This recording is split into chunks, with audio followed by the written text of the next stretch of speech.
Comunicando Ciencia es una producción de la Universidad Mayor de San Andrés a través del Departamento de Investigación, Posgrado e Interacción Social con apoyo de la Agencia Sueca de Cooperación para el Desarrollo Internacional ASDI en el marco de la divulgación científica como una responsabilidad social y un deber constitucional de las universidades.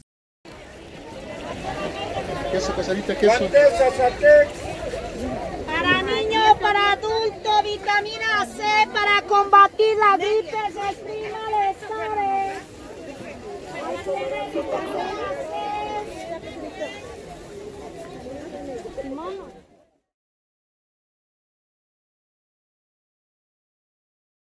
De la fruta, la papaya, la banana, la mandarina, la naranja, la frutilla, tunta y el chuño, la papa, son alimentos también bolivianos.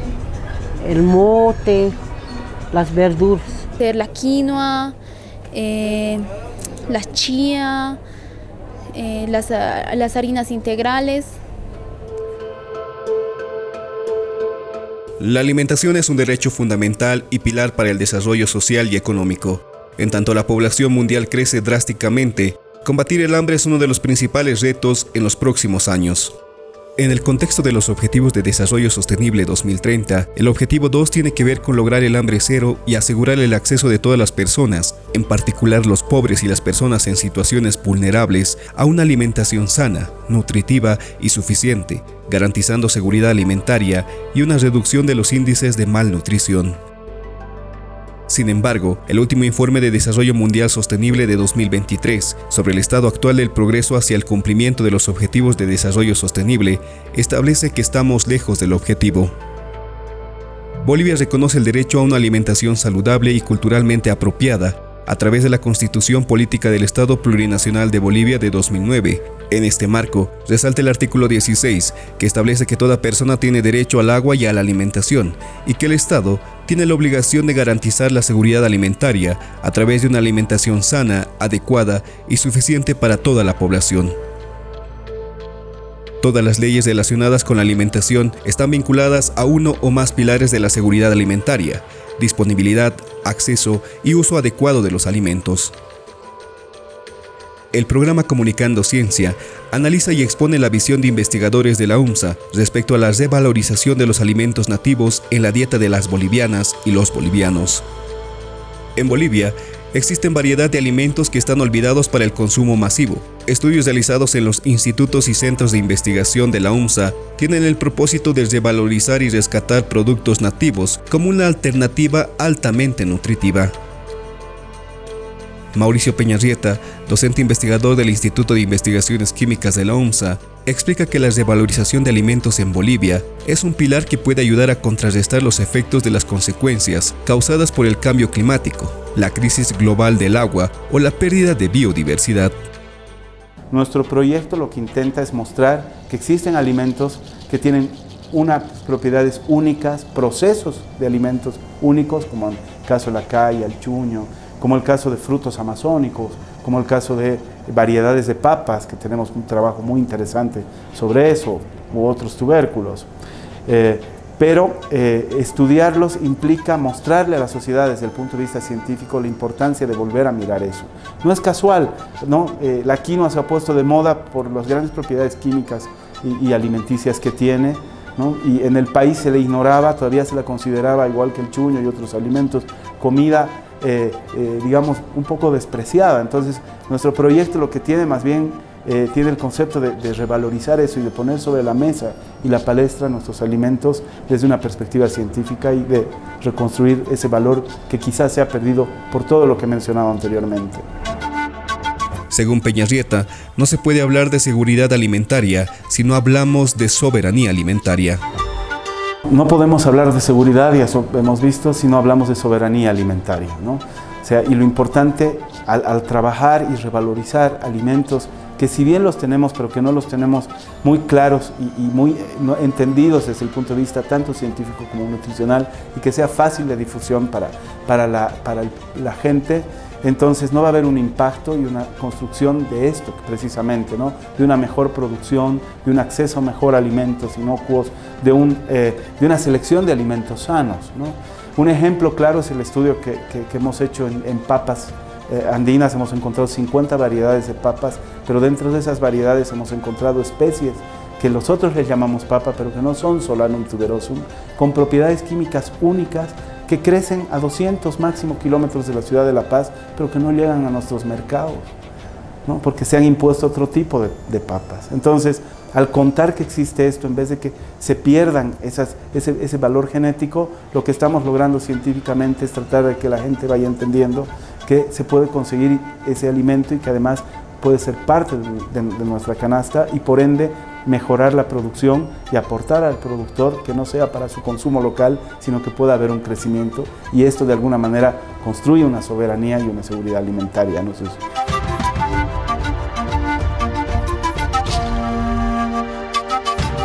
El informe Análisis integrado de contexto de la seguridad alimentaria en Bolivia, del Ministerio de Desarrollo Rural y Tierras y el Programa Mundial de Alimentos, identificó que el 68% de la población boliviana vive en municipios con alta y muy alta vulnerabilidad en el componente de disponibilidad de alimentos, fundamentalmente por no ser municipios productores y depender del comercio y las reservas de alimentos. Entre estos municipios se encuentran las principales ciudades del país. En criterio de Richard Lupaca, docente investigador del Centro Experimental Cotacota, dependiente de la Facultad de Agronomía de la UMSA, la seguridad alimentaria es: la seguridad alimentaria son aquellos productos alimenticios que nosotros necesitamos para poder nutrirnos apropiadamente y mantener una actividad física adecuada en las actividades diarias que podemos tener. Pero si hablamos de seguridad propiamente dicha, es que nosotros debemos tener la seguridad de que esos alimentos van a ser accesibles para nosotros, ¿no? Van a estar disponibles al alcance y que van a cumplir esa función anteriormente dicha. En Bolivia es necesario promover prácticas sostenibles en los sistemas alimentarios, afirma Lupaca al referirse a la seguridad alimentaria. Hay productos que de algún modo tenemos en bastante cantidad, ¿no? Pero podría decir que casi llegamos a un 70 hasta un 80% con ciertos productos donde sí podemos abastecernos. Y luego tenemos que nomás buscar la importación para poder sostener.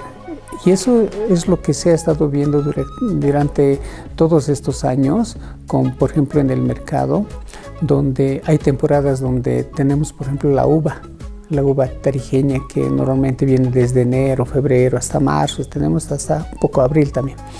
Entonces, en esos momentos se cierran las fronteras y nosotros no dejamos que ingresen otros productos chilenos o peruanos, ¿no? Pero después de eso se acaba esta uva y entonces hay necesidad de seguir consumiendo este alimento, y entonces se abren las fronteras para poder seguir abasteciendo.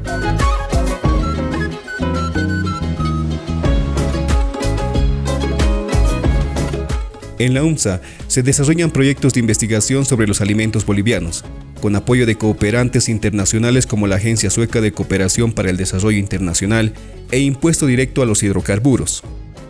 En el contexto de esta cooperación, el proyecto Valorización de Alimentos Bolivianos, a partir de sus propiedades macromoleculares funcionales del coordinador Mauricio Peñarrieta, trabaja con base en el siguiente objetivo. Bolivia es un país muy rico en alimentos, en producción de alimentos. Nuestro crecimiento poblacional, tenemos poblaciones, ciudades que van creciendo, y la ciencia de alimentos es muy pertinente e importante para el desarrollo de nuestra región y de nuestro país. Entonces, el concepto del proyecto es trabajar en revalorizar alimentos, tecnologías desarrolladas acá en Bolivia y también y combinar con otras para poder, desde la ciencia, poder contribuir en la soberanía alimentaria. Bolivia, como sabemos, es un país que no es soberano en términos de alimentos, ¿no? Y lo que intentamos a partir de la ciencia, construir ciencia soberana y poder contribuir en la soberanía alimentaria. Este proyecto trabaja con comunidades a través de la capacitación y la sensibilización sobre los resultados de los estudios. Lo que se intenta hacer es trabajar con comunidades que son productoras. Por ejemplo, se ha trabajado con la comunidad Chocñacota y Pacoyo, ya son años de colaboración que tenemos, donde ellos producían la quinoa o producían el chuño que analizábamos. Y me parece que este beneficio es un beneficio mutuo, es una sinergia entre ambos lados, ¿no? La parte científica y la parte productora. ¿Esto por qué? Porque los productores nos dan los productos controlados que sirven para nuestros análisis y nosotros respondemos con los resultados, que como mencionaba anteriormente, darían valor a su producto, porque ya los haces conocidos y esto les da cierto valor.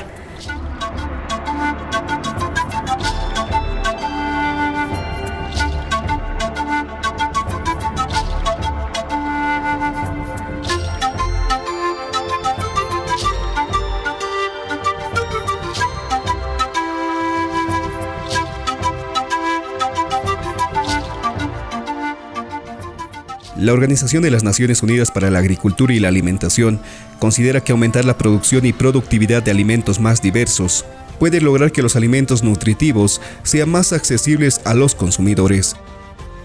El investigador Richard Lupaca explica la diversidad de alimentos nativos bolivianos que aportan proteínas, vitaminas y minerales para una alimentación adecuada. Lo que nos va a importar, por ejemplo, cuando hay inseguridad alimentaria, es las proteínas. Las proteínas son elementos estructurales, ¿no?, que van a ayudar a regenerar los tejidos, ¿no?, y van a ayudarnos también en el sistema inmunológico. Entonces yo les recomiendo, digamos, a la población que utilicen, por ejemplo, o podamos utilizar la conservación de la carne por medio del charque. Se puede hacer de pollo, de pescado, de carne de res, de carne de chancho y todo eso puede ser. Hay que tratar de no hacer con mucha grasa, ¿no?, porque la grasa de algún modo puede fermentar y todo eso y tener un aspecto no muy agradable. En cuanto a los carbohidratos, hagamos conservas, por ejemplo, con el maíz seco. Podemos comprarnos, o los que tienen la oportunidad de traerse de otro lado, maíz seco. Tenemos el chuño, la tunta, la caya, después el arroz, que se puede conservar muy bien y puede durar bastante tiempo. Entonces la cañagua, los pitos que tenemos nosotros de cebada, de cañagua, hay otros de huilcaparu. Se pueden conservar en envases de vidrio especialmente, no tanto en plástico, sino si pueden conseguirse envases de vidrio y conservarlas en ellos, nos va a durar mucho más tiempo, ¿no?, y que estén bien selladitos. Y para las vitaminas, minerales y todo eso, que es también una función importante dentro de nuestro organismo, porque regulan todo lo que son las hormonas y todo eso, necesitamos eso, pues podemos hacer conservas de tomate, podemos hacer conservas de verduras en salmuera, zanahorias, brócolis, coliflor, podemos hacer en alberjas, podemos hacer también oleatos, como son, por ejemplo, las conservas en aceite. Otro alimento que podemos conservar y mantener mucho tiempo también, hablando de los cereales y los ácidos grasos y todo eso que son importantes, es, por ejemplo, la linaza, la chía, el sésamo. O sea, tienen ácidos grasos, o sea, tienen elementos que nos van a coadyuvar para poder mantener de mejor manera nuestro organismo, y además que tienen fibras solubles que justamente necesita nuestra microbiota del intestino grueso especialmente para poder nutrirse. Entonces eso nos va a hacer bien. Hay productos que desde hace años estamos manejando, como por ejemplo es el chuño. El chuño, aparte de que nos va a dar carbohidratos, que son bastante interesantes y ricos, tiene, por ejemplo, un almidón resistente, ¿no? Entonces, ese almidón resistente sirve para mejorar la microbiota intestinal. Por ejemplo, la tunta, el chuño, la caya, ¿no? Que son alimentos secos, nos pueden, aparte de nutrir, nos pueden dar salud, ¿no? Y mejorar la microbiota intestinal. Entonces tenemos también el puti, ¿no? Que es el plátano verde que en los yungas lo utilizan.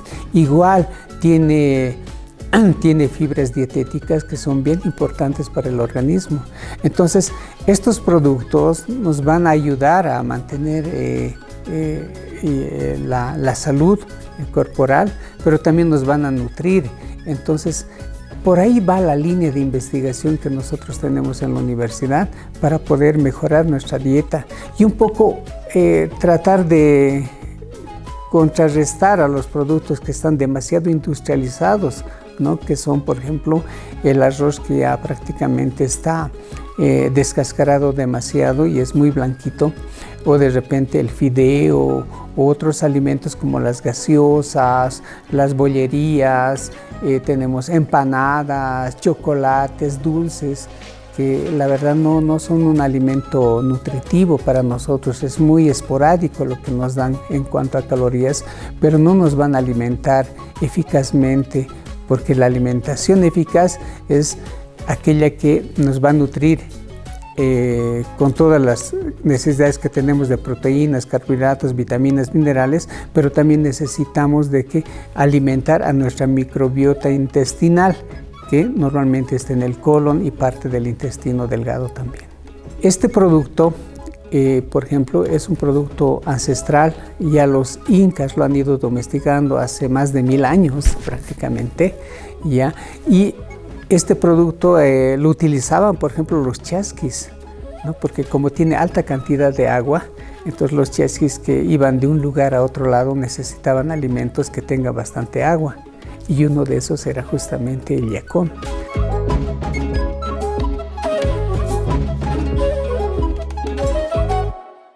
A esta diversidad de alimentos complementan estudios realizados por el investigador Eric Loaiza del Instituto de Ecología de la ONSA y postulante al doctorado en la Universidad de Gante, Bélgica, sobre las especies nativas de peces en el lago Titicaca, que se refieren a los beneficios del consumo del carachi.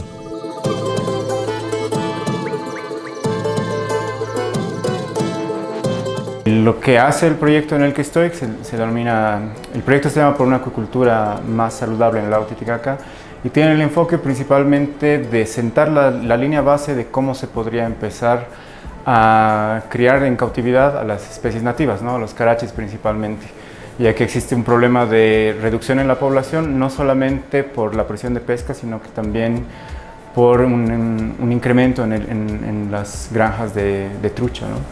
Y muchas veces estas granjas de trucha son de manera artesanal, ¿no? Las comunidades empiezan a recibir financiamiento o apoyos estatales para empezar su emprendimiento en la cría de truchas, pero uno de los problemas que se tiene en el país es que no hay un alimento balanceado adecuado. Entonces muchas de las comunidades prefieren pescar a las especies nativas y dárselas a la trucha, ¿no? Entonces eso también incrementa el problema en la conservación de las especies nativas.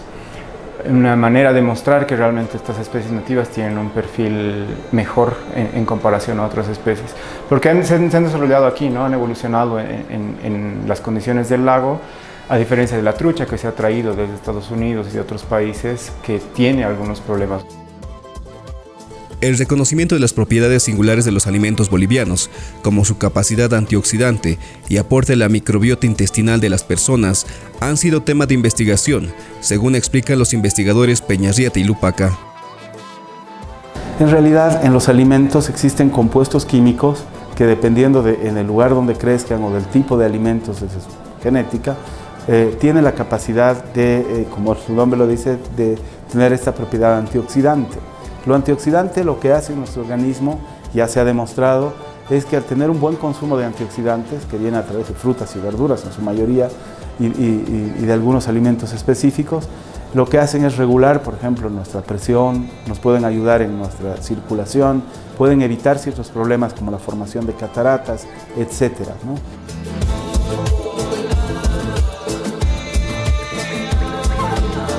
Nosotros tenemos dentro de nuestro organismo microorganismos, valga la redundancia, que son, por ejemplo, bacterias, tenemos hongos, virus, tenemos hasta parásitos y todo eso. En el cuerpo tenemos eso. Prácticamente podríamos decir que en nuestro intestino, ¿no?, llevamos entre 1 kilo a 1,5 kilos de microbiota, de esos microorganismos. Prácticamente cada persona está cargando entre 1 kilo a 1,5 kilos de esta microbiota. Pero esta microbiota no es porque directamente sea mala dentro de nuestro organismo, sino que es parte complementaria, es parte importante de nuestra salud corporal, porque esta microbiota nos defiende de otros patógenos externos que pueden venir y los contrarresta, los elimina. Y aparte de eso, que también esta microbiota genera productos importantes para nuestro organismo, como son los ácidos grasos de cadena corta, ¿no?, que es el propionato, el acetato, el butírico y todo eso, que nos ayudan directamente en la alimentación celular. Nosotros necesitamos de estos ácidos grasos para poder nutrir nuestras células. Nos va a ayudar también en el combate de mejorar, mejor dicho, nuestras defensas orgánicas contra diferentes patógenos, contra las alergias, por ejemplo, que tenemos y todo eso. Entonces, si no hubiera esta microbiota dentro de nosotros, si no hubiera esta simbiosis que tenemos entre las células que nosotros tenemos y la microbiota, prácticamente nosotros no podríamos subsistir. Entonces, gracias a ellas nosotros podemos vivir. Y de algún modo nuestro alimento tiene que ir dirigida también a ellos, porque ellos nos hacen mucho bien.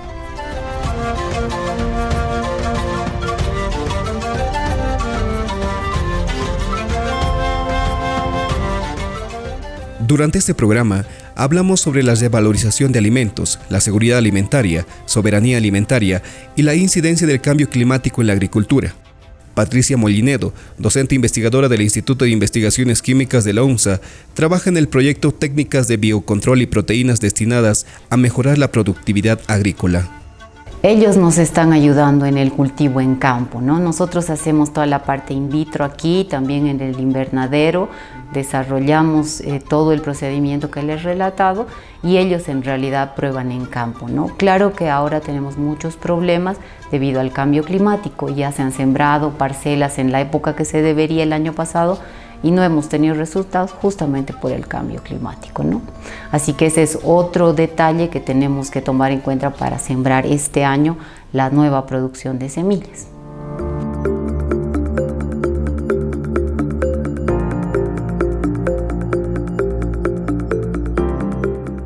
Uno de los efectos de este estado de situación en cuanto a las reservas de alimentos es la desnutrición, como lo explica Leslie Tejada, docente investigadora del Instituto de Investigaciones Químicas.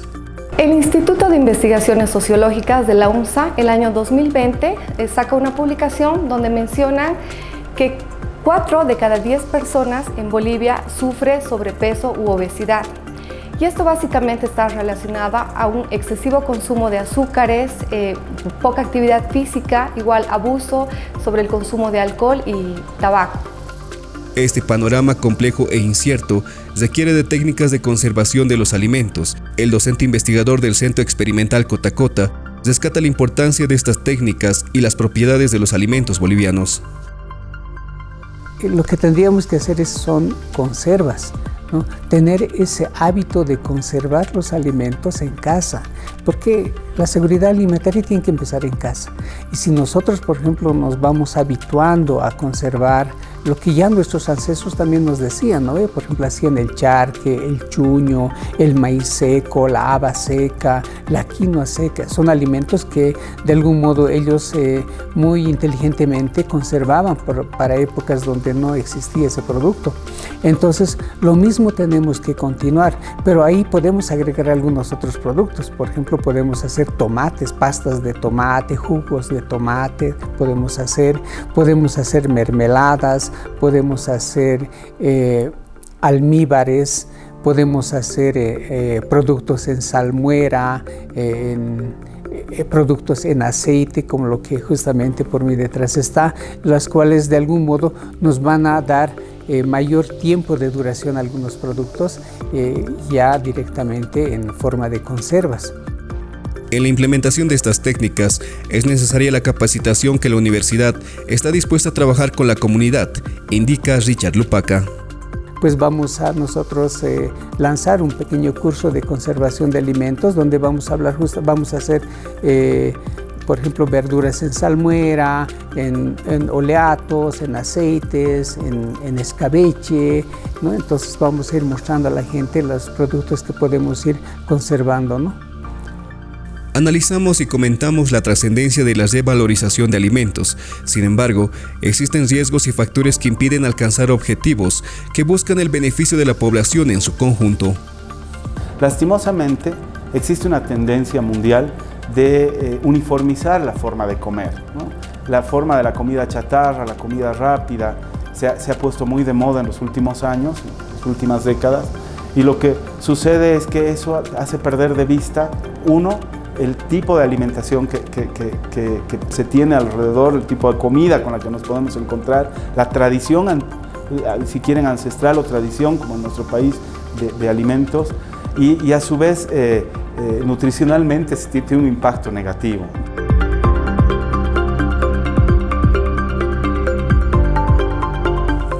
Lo más importante es si será una alimentación sana, enfatiza el investigador Lupaca. Con la labor también que tiene la universidad y en este caso la Facultad de Agronomía y el Centro Experimental Cotacota es buscar productos netamente originarios, ¿no? Que tengan una data bastante antigua y que tampoco estén muy explorados, muy mercantilizados, ¿no? Pero lo más importante es encontrar productos que fuera de nutrirnos nos puedan ayudar en algunos problemas, digamos, de enfermedades, coadyuvar en esas, mejorando la microbiota, incrementándonos ciertos metabolitos que nos pueden ayudar a incrementar el calcio, la vitamina B3, la B2 y todo eso que muchas veces nos hace falta. Entonces, a partir de esos alimentos que son originarios, podemos nosotros tener esos atributos para poder mejorar nuestra salud y nuestra alimentación, ¿no? La construcción de soberanía alimentaria no es competencia solo de la universidad, que ha evidenciado los estudios realizados en esa perspectiva, sino del conjunto de la sociedad y fundamentalmente el Estado como generador de políticas nacionales. No solo la universidad tiene el rol de trabajar desde el punto de vista científico en construcción de la soberanía alimentaria. Es importante y por eso creo que la conexión con el Estado y con la sociedad civil es importante, porque es el Estado quien tiene que apoyarnos después, en base a estos estudios, en construir nuevas políticas para promover la seguridad alimentaria. No solamente quedarnos en que vamos a consumir de forma local lo nuestro, sino con una perspectiva mucho más amplia, ¿no? Con un buen soporte científico, que en el fondo esto es lo que se llama construir soberanía científica. El recorrido del programa Comunicando Ciencia llega a puerto. Sin embargo, la misión por vivir de manera diferente, saludable, consumiendo alimentos nacionales por su alto valor nutricional, continúa. Es muy importante como mensaje a la sociedad civil que un poco se vayan inmiscuyendo también y que estén abiertos a recibir y a informarse de lo que hace su universidad, ¿no? El impacto y el trabajo que contribuye la universidad, y que de alguna manera también pueden estar abiertos a variar, ¿no? En términos nutricionales y en términos de alimentos, y tratar de considerar cosas más importantes, más allá de la imposición de lo que ahora está muy común en términos de moda, ¿no? Alimenticia. Entonces, creo que su programa lo que intenta es eso, y ojalá que exista mayor difusión de nuestro trabajo. Las evidencias científicas de los investigadores de la ONSA sobre los beneficios de los alimentos andinos de altura han sido consistentes. Solo queda asumir el reto de una alimentación sana que impactará de manera directa en la salud de la familia boliviana.